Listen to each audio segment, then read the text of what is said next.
दोस्तों आज हम मल्लिकापुरम मूवी की स्टोरी सुनने वाले हैं।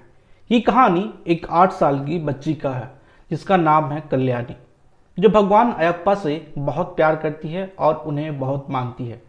उन्हें अक्सर वो रात में सोने के बाद सपने में देखती है। उनसे डर भी लगता है पर वो उनसे प्यार भी बहुत करती है। कल्याणी को सभी प्यार से कल्लू बोलते थे। कल्लू अपने पापा मम्मी और दादी के साथ रहती थी और रोज रात अपनी दादी से भगवान अयप्पा की कहानी सुनती थी। एक दिन कहानी सुनते सुनते रात हो गई। जब माँ ने उससे कहा कि कल्लू अब सो जाओ, पर उसने कहा कि नहीं, पहले पापा आएंगे तब। फिर थोड़ी देर में पीयूष कल्लू से मिलने आता है। पीयूष उसके पड़ोस में रहता था। ये दोनों साथ स्कूल में पढ़ते थे। पीयूष ने अपना मैथ्स का होमवर्क नहीं किया था तो वो कल्लू को बोलता है कि प्लीज़ मेरा होमवर्क कर दो, पर कल्लू बोलती है कि नहीं, मैं नहीं करूँगी। ये दोनों बात कर ही रहे थे कि तभी कल्लू के पापा और उसके दोस्त घर आ जाते हैं। उनके दोस्त यानी पीयूष के पिता। कल्लू के पापा आने के बाद उसे बहुत सारा चॉकलेट देते हैं। फिर वो घर के अंदर चले जाते हैं। कल्लू की माँ देखती है कि अजय थोड़ा परेशान है। अजय यानी कल्लू के पिता। उन्होंने बैंक से कुछ लोन ले रखा था और एक आदमी से उधार भी ले रखा था, जिसके बदले उसने अपने घर को गिरवी रख दिया था। पर वो अपनी पत्नी को कहता है कि कोई बात नहीं है, बैंक ने कहा कि अभी हमारे पास समय है लोन चुकाने का। फिर अजय फ्रेश होने चला जाता है। फिर जब वो आता है तो देखता है कि कल्लू भगवान अयप्पा को कैंडी खिला रही है। ये देखकर अजय बोलता है कि अपने अयप्पा को बोल दो कि हम सबरीमला आ रहे हैं उनसे मिलने के लिए। ये सुनकर वो बहुत खुश हो जाती है। इसके अगले दिन कल्लू स्कूल जाती है। वहाँ भी वो हमेशा अयप्पा भगवान की ड्राइंग करती रहती थी, पर टीचर इस बात से गुस्सा नहीं होती थी, बल्कि वो पूछती है कि इस बार सबरीमला जा रही हो? तो वो कहती है हाँ, पापा ने कहा इस बार वो ले जाएंगे। इसके बाद हम माही नाम के एक इंसान को देखते हैं जो अपने एरिया का गुंडा था। वो छोटी बच्चियों को बेचकर पैसे कमाता था, जिसकी वजह से लोग बहुत परेशान थे। इधर कल्लू स्कूल से घर चली जाती है और रात में अयप्पा की कहानी अपनी दादी से सुनकर सो जाती है। अगले दिन अजय केले के फूल खरीद कर लाता है और अपनी पत्नी से कहता है कि आज इसे बनाओ। तब वो कहती है कि पैसे ना होने के बावजूद ये सब क्यों खरीदते हो? पर अजय कहता है कि कोई बात नहीं, कोई ज़्यादा पैसे नहीं लगे हैं। फिर अजय की माँ उसे कहती है कि कल्लू अब 8 साल की हो गई है, अब समय आ गया है कि तुम उसे सबरीमला लेके जाओ। वो बेचारी इतने सालों से आस लगा कर बैठी है। तब अजय कहता है कि हम जब जाएंगे तो धूमधाम से जाएंगे, पर उसकी माँ कहती है कि ये सब छोड़ो और उसे ले जाओ। तब अजय कहता है कि ठीक है। उस दिन स्कूल छोड़ते हुए अजय कल्लू को बोलता है कि हम सबरीमला जाएंगे। ये सुनकर वो बहुत खुश हो जाती है। ये रास्ते में उस जगह पर रुकते हैं जहाँ से सबरीमला दिखता है। कल्लू जोर से चिल्लाती है। फिर वो अपने पापा से कहती है कि पापा आप हमेशा झूठ बोलते हैं, पर अजय कहता है कि नहीं, इस बार हम जरूर जाएंगे। वहाँ से फिर कल्लू स्कूल चली जाती है, जहाँ अपने दोस्त पीयूष से मिलती है, जहाँ सभी खेल रहे थे। कल्लू से कहती है कि क्या तुम मुझे शाम को छोटे मंदिर लेके जाओगे? पहले तो वो मना करता है, पर फिर कहता है कि ठीक है, हम चलेंगे। ये सुनकर वो बहुत खुश हो जाती है। शाम में छुट्टी होने के बाद सभी बच्चे घर जा रहे थे। पीयूष सबके सामने हमेशा अपनी बड़ाई करता था, पर वो कल्लू का बहुत ख्याल रखता था, क्योंकि उस दिन रास्ते में बच्चों को बूढ़े बाबा मिलते हैं, जिससे बच्चे बहुत डरते थे। पर जब सभी बच्चे भाग गए तो कल्लू वहीं रुक गई। उसे वहां देखकर पीयूष भी वहां रुक गया। इधर अजय पर लोन का प्रेशर बढ़ता जा रहा था। बैंक वाले अब उसे घर खाली करने के लिए बोल रहे थे और उसने अंबानी नाम के एक इंसान से 8 लाख रुपए लोन ले रखे थे। वो भी उससे पैसे मांग रहा था। तब उसके दोस्त ने कहा कि तुम 2-3 साल के लिए गल्फ चले जाओ, थोड़े पैसे भी कमा लोगे और तब तक यहाँ का मामला ठंडा पड़ जाएगा। पर अजय अपनी फैमिली को छोड़ के नहीं जाना चाहता था। इसके बाद अजय रात को छोटे मंदिर के बाबा से मिलता है। वो कहते हैं कि तुम कुछ परेशान हो, पर ये कहता है कि नहीं, सब ठीक है।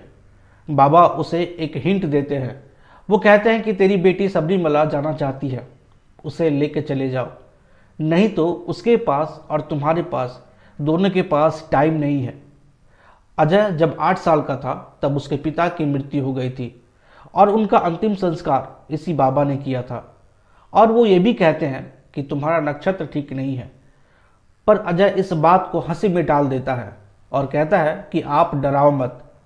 इसके बाद वो वहाँ से घर चला जाता है, जहाँ सब उसका वेट कर रहे थे, क्योंकि बहुत रात हो गई थी। जब वो घर पहुँचता है तो सबसे पहले कल्लू को बोलता है कि बेटी, कल हम माला पहनने जा रहे हैं।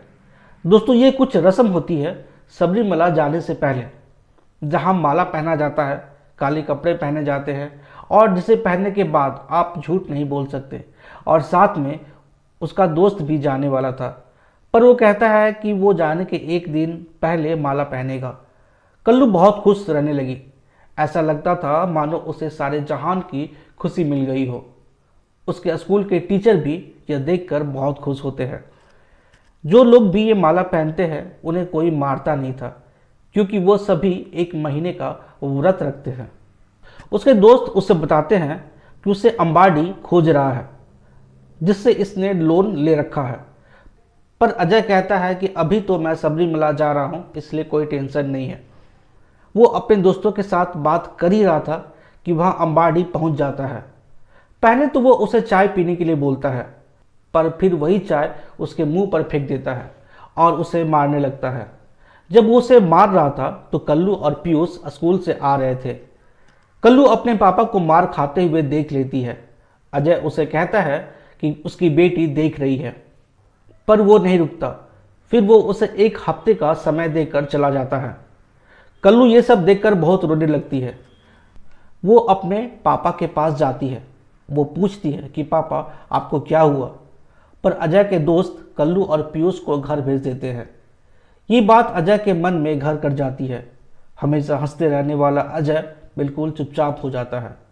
और फिर इसके अगले दिन अजय पहाड़ से कूदकर अपनी जान दे देता है। जिस समय ये हुआ उस समय कल्लू स्कूल में थी। उसे स्कूल से लाया जाता है। जब वो आती है तो वो अपने घर के बाहर भीड़ देखती है, और ये भी कि सभी लोग रो रहे हैं। फिर थोड़ी देर बाद अजय की डेड बॉडी घर आ जाती है। कल्लू फुट फुट कर रोने लगती है। किसी को यकीन ही नहीं हो रहा था कि ये क्या हो गया। अजय ने ये सारा लोन अपने बहन के लिए लिया था, पर इस बुरे वक्त में उसने कहा कि वो अपनी माँ यानी कल्लू की दादी को अपने साथ ले जाएगी, क्योंकि उसका घर बैंक वाले ले लेते। पर उसने अपनी भाभी के बारे में नहीं सोचा। पर अजय के दोस्त ने कहा कि अजय की बीबी और बच्चे मेरे साथ रहेंगे, एक बहन की तरह मैं इनका ख्याल रखूंगा। फिर धीरे धीरे इनकी ज़िंदगी नॉर्मल होती है। कल्लू स्कूल जाने लगती है। फिर एक दिन वो अपने दोस्त पीयूष से कहती है कि उसे सबरीमला जाना है। पहले तो पीयूष को लगा कि इसे टाला जा सकता है, पर कल्लू ने जोर से चिल्लाकर कहा कि उसे सबरीमला जाना है। तब पीयूष ने कहा कि ठीक है, मैं तुम्हें सबरीमला लेके जाऊंगा। इसके बाद दोनों सबरीमला के लिए चल देते हैं। इधर घर में सभी उन दोनों को खोजते हैं कि पता नहीं दोनों कहाँ चल दिए। इधर बस में कल्लू और पीयूष दोनों ही बस 8 साल के, लेकिन दिल में भगवान से मिलने की ख्वाहिश। उसी बस में माही भी जा रहा था, जो छोटे बच्चियों को बेच देता था। उसकी नज़र कल्लू पर पड़ जाती है और वो ये भी जान जाता है कि दोनों बच्चे अकेले हैं। वो उनसे बात करने जाता है और बस कंडक्टर को बोलता है कि ये मेरे बच्चे हैं और मैं इसका मामा हूँ। पीयूष समझ जाता है कि ये आदमी ठीक नहीं है। वो गुस्से से उसे देखता है। वो कल्लू को कहता है कि हमने अकेले आकर गलती कर दी, पर कल्लू कहती है कि नहीं, मैं अयप्पा से बिना मिले नहीं जाऊंगी। बस एक जगह पर जाकर रुकती है, जहां वो आदमी किसी को फ़ोन करता है और बोलता है कि एक 8-9 साल की बच्ची है। वो उसे कहता है कि ठीक है, उसे ले आओ। पीयूष उसे देखकर बहुत डर गया था। वो कल्लू को जाने के लिए बोलता है, पर वो मानती नहीं है, बल्कि वो उसे कहती है कि तुम डरो मत, अयप्पा हमारे साथ हैं, वो कुछ भी गलत नहीं होने देंगे।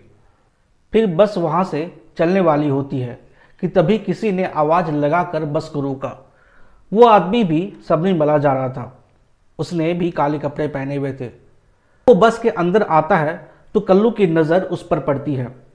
वो उसे देखकर खुश हो जाती है। कल्लू जिसे सपने में देखती थी उसका चेहरा बिल्कुल वैसा ही था। वो बस में आकर बैठ जाता है और सबसे बात करने लगता है।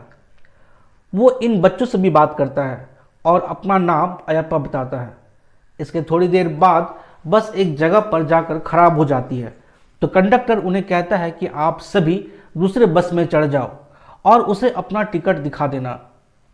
जब ये बस चेंज कर रहे थे तब कल्लू उस आदमी से कहती है कि स्वामी, क्या आप हमें सबरीमला लेके जाएंगे? पर वो कहता है कि तुम्हारे तो मामा हैं।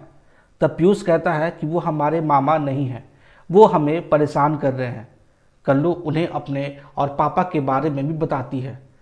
तब वो कहता है कि ठीक है, अब हम यहाँ से साथ चलेंगे। ये सब देखकर वो आदमी माही अयप्पा को गुस्सा से देखता है, पर अयप्पा की आंखों में एक तेज था।